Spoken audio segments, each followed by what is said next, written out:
kwentuhang negosyo. Umpisa na po natin! Ako si Lava Javer at ito ang inyong #1 and trusted negosyo partner on TV, ang Go Negosyo. Kaya mo! Tagumpay sa kahirapan! Diyan ka lang, diyan ka lang. Unique and Trep Stores ang tampok namin ngayong araw, mga suki. Nariyan ang kwento ng mga entrepreneurs natin mula sa Masbate, ang Nomers Beef Tapa at JHR Seafood Processing. Makikilahok din tayo sa Davao Negosem at syempre, sasama rin tayo sa mga Go Negosyo events. Mga suki! Nako, ito sa pamamasyal ng Go Negosyo team sa Masbate City. Nakilala nila doon si Kuya Nomer, o mas kilala bilang Kuya Nono, na tagagawa ng napakasarap at unique beef tapa na truly Masbateño. Alamin natin ang kanyang kwento at tikman ang kanyang napakasarap na beef tapa dito sa Tapa. Dati po akong naging presidente sa isdaan sa palengke. Ngayon, pumasok itong DOST, nagtanong-tanong dahil kung presidente po ako sa palengke, may mga kasama naman akong presidente sa meat process at saka yung nagtitinda ng gulay. Ngayon, tinanong ko naman yung taga-DOST kung pipwede yung misis ko dahil ako naman nasa palengke na ako. Ngayon, okay naman ang misis ko, nag-aaral sila. Tinuro ng DOST kung paano pag-process ng mga pagkain lahat. Embutido, longganisa, skinless, tapa, prestosino, ganun. Doon, tapos pinag-aralan naman namin hanggang sa dumating ito na ano na rin ng DTI. Nano ako nitong amin dry beef. Nag-try ako kung mas okay ba ito. Sinubukan namin ganito na magtapa, yun kasama pa yung mga litid noong panahon. Tapos noon nga na makuha kami ng DTI, tiningnan yung product namin kung paano na may proseso, yun. Tapos doon nga nagsimula. Since 1996 hanggang sa ngayon. Nag-umpisa kami mag-exhibit 2006. Doon na kami nagsimula na nagsama-sama kami lahat. Pati mga kasamahan ko na nagtitinda rin, doon na nagsimula. Napili namin ang dried beef tapa. Una kasi, nakita ko na sa ibang lugar na talagang hindi sila nagda-dry. Kami lang talaga nag-dry dito sa Masbate. Doon ko nasubukan na mas okay kaysa sa iba na karamihan kasi gumagawa mula noon hanggang ngayon, puro press. Biro mo ang isang kukuha ka lang ng ganito na ka, sa 10 kilos na lang, magkukonsume ka ng 3 days. Kaya doon siguro na ayaw ng ibang gumawa ng ganito rin, dry beef. Halimbawa, bukas, madaling araw pala, alas 3, nandun ako sa palengke. Kukuha na ng laman, tapos, ipapa-slice ko na. Pagdating naman dito na sa bahay, aalisin na namin mga litid, kung ano-ano pa, saka natitimplahan. Magdamag naman siya sa loob ng freezer, hanggang bukas na naman, doon na siya na naman namin ibibilad. Buong maghapon na naman, sa isang araw na naman, bago na siya na naman process, package. Yung sun-dried naman aming tapa, talaga napakasarap, ma'am. Napakalambot. Kasi ang kagandahan, noong kasing panahon pa, kasama pa yung litid. Ngayon, yun nga, napanay ang ng mga customer namin, na bakit ganito may matigas. Ngayon, nanimbento na namin yung ganyan niya, na natanggal na yung mga litid, doon na talagang napakasarap. Kasi ang kaibahan nito, napakabilis. Seconds lang po pag niluto mo siya. Pwede mo siyang i-microwave, pwedeng iihaw. Ganun pa rin seconds pa mo pag niluto. So nag-umpisa po kami. Hanggang ngayon, kunti-kunti lang muna ang katulong namin. At sa karamihan po, kami yung pamangkin ko. Kami lang ang naggagawa pa. Kasi nga na, ang hinahantay lang namin, yung makabulyum lang. Kasi nga na, kahit paano ang hinahanap lang namin talaga kung may makatulong sa amin na makapag-volume lang na kahit na 25 kilos lang a day, ma'am, maligaya na kami ano namin yan. Kasi ang 25 kilos a day lang, meron na kami yan siguro naman sa buwan-buwan, meron na kami 10,000. Ang importante naman sa amin, yung makilala talaga kami. Ang pangarap po namin ng negosyo, ang makapag-export po kami, matulungan din yung mahirap dito sa amin na nangangailangan din ng tulong. Sa mga nagpupumilit naman maghanap buhay, magnegosyo, kailangan may tiyaga lang kayo. Dahil kagaya namin, mula 1996 hanggang ngayon, nandito pa rin kami nag-business. Itong negosyo, hindi ko pinagkakait kahit sino, gumaya man, magnegosyo rin ganito, pipili, kailangan lang talaga may tiyaga ka. At least, sige lang ng sige, basta sabi nga, may tiyaga, may nilaga. Stay tuned mga suki! Magbabalik pa ang Go Negosyo! Kaya mo! Tagumpay sa kahirapan! Balik sa upuan.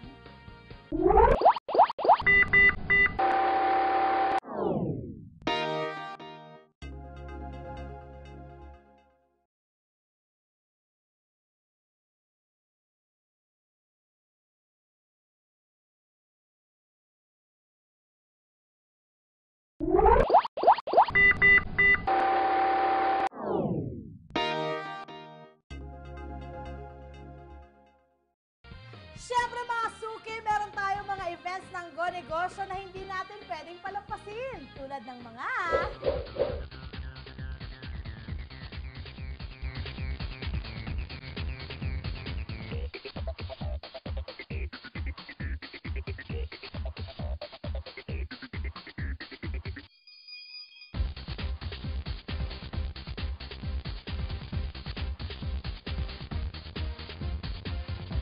So, sa ating mga kababayan, lalo na sa Cooperative Bank of Cagayan, so open lang po ang aming bangko para po tulungan po kayo. Balak rin po namin mag-expand later, so depende rin po sa aming mga magiging resources later. Pinaka-importante yung attitude is yung ano po sila, give back the glory to God, yung maging masipag din po sila. Kumbaga sa amin po, tinutulungan po natin itong mahirap nating mga kasapi. Ganun rin po, dapat rin po nilang tulungan ang kanilang mga sarili.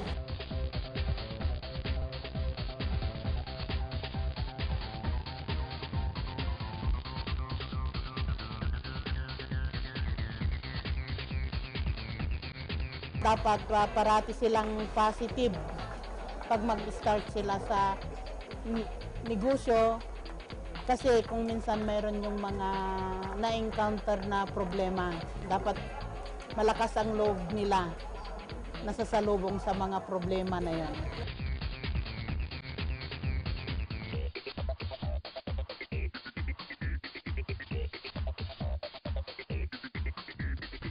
Sa lahat, sana lahat ng mga kababayan namin dito sa Pilipinas, kahit maliit, subukan nating magbigis-bigis ng may angat natin at malabanan natin ang kahirapan na hinaharap natin sa kasalukuyan.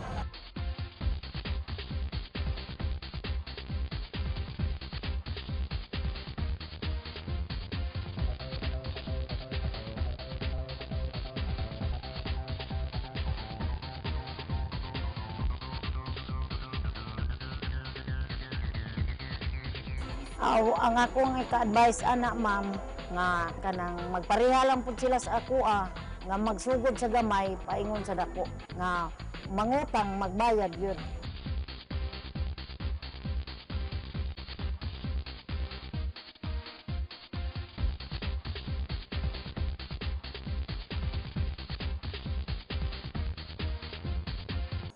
Ang maibabahagi kong advice sa ating micro borrowers, yun po, huwag sisirain ang kredito.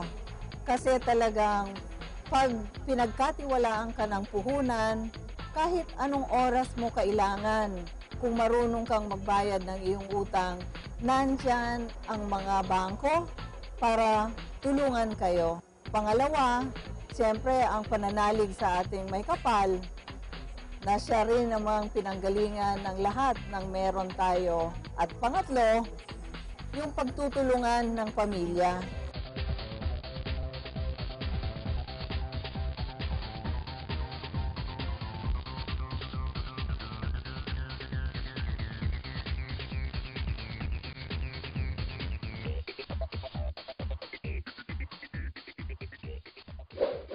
Hike for Light launch sa Bonifacio High Street.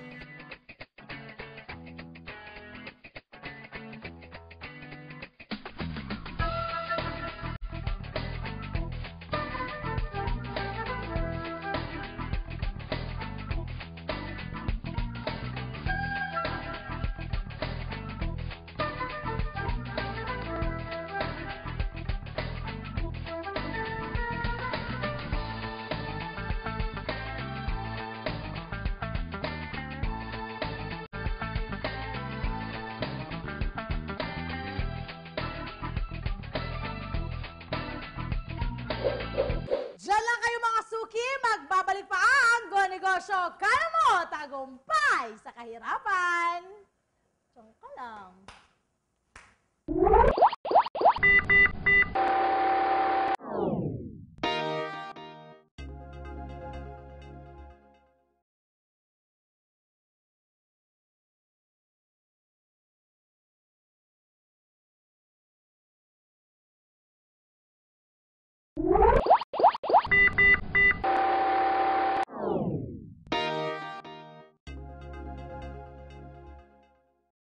Nagbabalik po ang Go Negosyo mga suki at syempre pa hindi po namin pinalampas ang pagkakataon na makapaghikayat ng ating mga kababayan sa Kabisayaan na mag-Go Negosyo na. Kaya naman, isang nego seminar ang ating inihandog sa kanila dyan sa Davao City. Eto na po, pakinggan natin at panoorin ang ating mga angelpreneur dito sa Magandang Business Advice.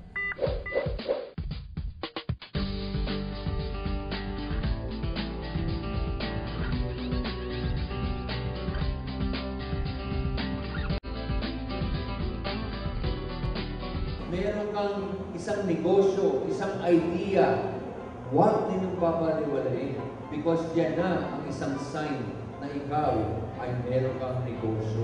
There's always an opportunity in everything you see. Ang goal ko ay hindi shining in the beginning, but once you fine-tune, nandyan yung value. Why morning? Morning is a ray of hope. If today you woke up, you have another chance to live. If you've been a bad girl yesterday, you are given a chance and energy. Why blessing? Blessing is something known and unknown. The fact na hindi ka naging manok, the fact na hindi ka kasama na sa 60 tons of chicken a day ni Mang Inasal, yan yung blessings na. No? So with that, please, may negosyo ka, pursue. Think positive. Go Negosyo is here to help. Kami po ay laging handang tumulong. Unang-una, dapat merong passion yung may-ari at yung organisasyon. Anong ibig sabihin ng passion? Dapat type mo yung negosyo. Dapat hilig mo yung negosyo. Ang unang importante na meron doon sa negosyo, mahal dapat ng may-ari at ng organisasyon yung negosyo para malampasan mo itong mga problema dito. Kasi meron pong problema araw-araw. Okay? Second, okay, you must be able to answer a market gap. Okay? Ano ibig sabihin niya? Madaling salita, yung tatlong ito dapat lahat na handod. Lahat dapat merong passion, yung may-ari at yung organisasyon sa negosyo. Meron bang sagot sa tanong na bakit sa'yo bibili at hindi sa iba. Pangatlo, kapag nagsimula ka na sa negosyo, dapat araw-araw magaling ka. Dapat araw-araw kung ano yung pinangako mo sa customer, yun ang na-experience niya. You will be surprised that even if you want to become good entrepreneurs yourselves, if you want to start business, you have to go back to that basic ingredient. Focus. Kung sabog-sabog ang negosyo mo, anong klaseng negosyo yan? You should have the proper mindset and the proper attitude. Kaya nga sa Go Negosyo, tinuturo namin sa mga binibigyan namin ng seminar, yung attitude dapat ng isang negosyante. Ano yun? Dapat you should have dream, and you should know how to believe, and you should know how to achieve. When you translate it in the business parlance or the entrepreneurial parlance, you will see that it is what you call vision, passion, and action. Kailangan baguhin natin yung kamalayan natin. We should always look positive in life. Ang problema sa mga Pilipino, para baga sa atin, more na yung maging pessimistic. Kaunting bagay, hindi ko kaya yan. Pagka ganyan ang attitude mo, wala ka talagang mananalig. You have to go back to the basic that the greatest asset that you have in every business that you will do, alam niyo kung ano? Tanungin niyo kung ano?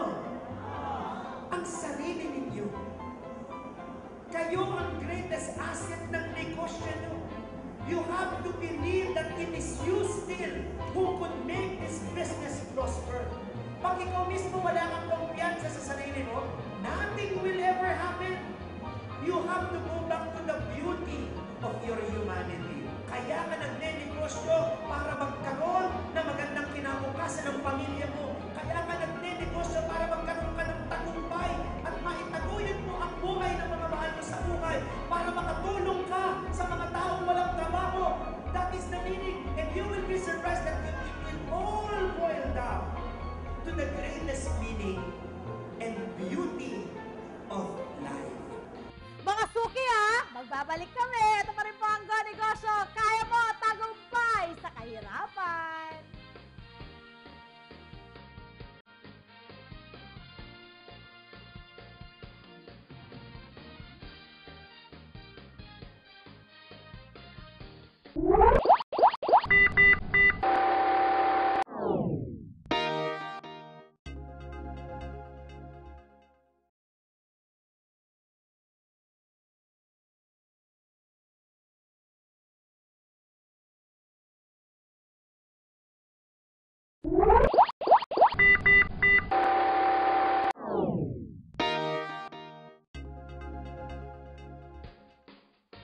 Mga suki, ma-inspire kayo sa ating tatak negosyante ngayong araw.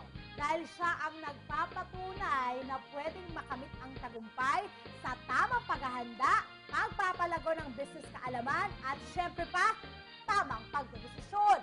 Gusto niyang malaman kanyang kwento? Eto na, sa tatak negosyo.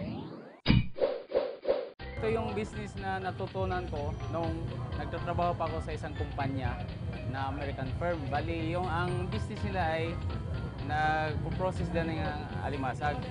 Kaya nung sa katagalan ng pagtatrabaho ko sa kanila, doon ako natuto sa mga techniques kung paano process ng isang alimasag. Namimili ako ng raw mat na alimasag at saka pinaprocess ko para maging crab meat at ibinibenta sa exporter. Ang processing lang, raw mat, tapos icing lang, tapos isi-ship out na. Hindi tulad ng alimasag na binibili ko sa riwa, linuluto ko, dinadala ko sa processing plant ko, tapos yun, pagka-crab meat na, ipoprocess na lang, ipopreserve sa ice. Siguro sa akin ngayon, marami akong supplier kasi may win-win relation kami. Nagpo-profit yung mga supplier ko at saka nagpo-profit din ako. Actually, ang katuwang ko sa negosyo, ako lang nagmamanage, ang misis ko, tsaka yung ibang mga tao ko, mga empleyado ko, pero halos lahat makamag-anak ko yung mga nasa pinagkakatiwalaan ko. Pero may mga marami din akong tao na hindi ko relatives pero nagtatrabaho sa akin. Ang tao ko ngayon nasa 230 lahat-lahat, babae at saka lalaki. Pero yung babae, ang trabaho lang talaga nila, nagpipik ng alimasag. Yung mga lalaki, nagtatrabaho doon sa truck ko, yung iba nasa bangka ko, ganyan. Bukod pa doon sa mga fisherman ko, yung nagtatrabaho lang sa aking planta, yun ang 230. Ang market ng produkto is Cebu. Cebu. Yung Cebu naman, doon may canning plant yung buyer na ang may-ari isang Amerikano. Doon nila kinakaning yung produkto ko. At saka, after canning, ini-export na sa Amerika.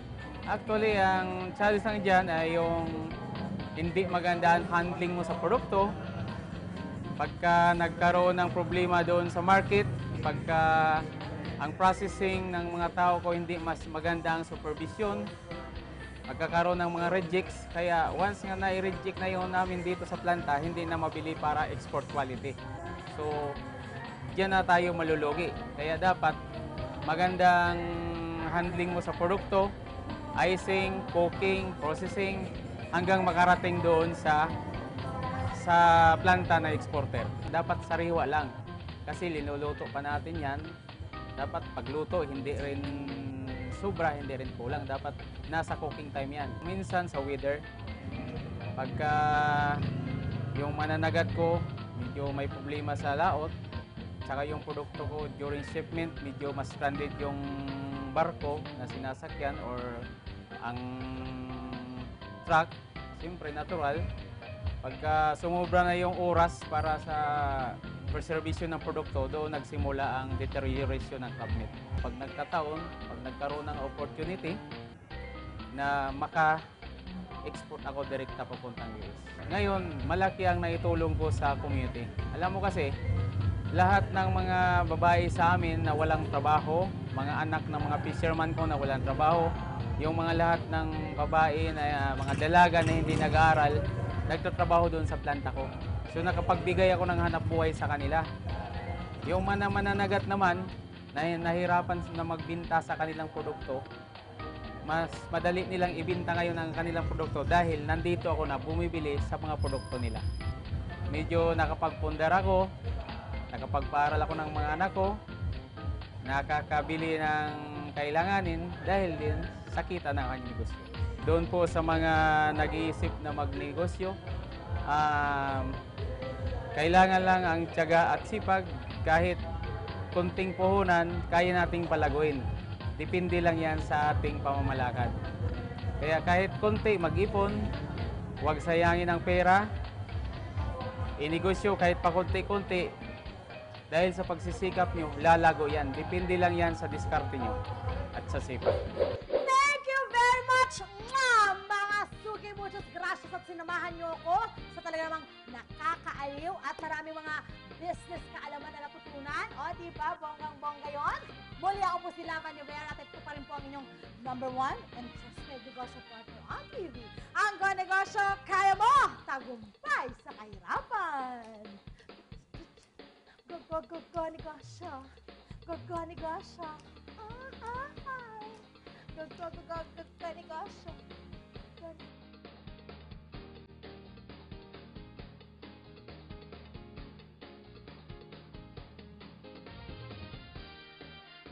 Maraming salamat sa aking mga sponsors, Folded and Hung for my outfit, Grun Diseño for my accessories, at Noel Velasco of Novel Dental Clinic. At mula sa Go Negosyo, salamat sa Reyes Hair Cutters, RFM Good Value Store, at sa ating mga annual partners, PLDT Emination, Smart Communications, RFM Corporation, BPI Family Kanegosyo, Avon Cosmetics, Condura, Multiply.com, Isuzu, LBC Group of Companies, at Orchard Property Marketing Corporation.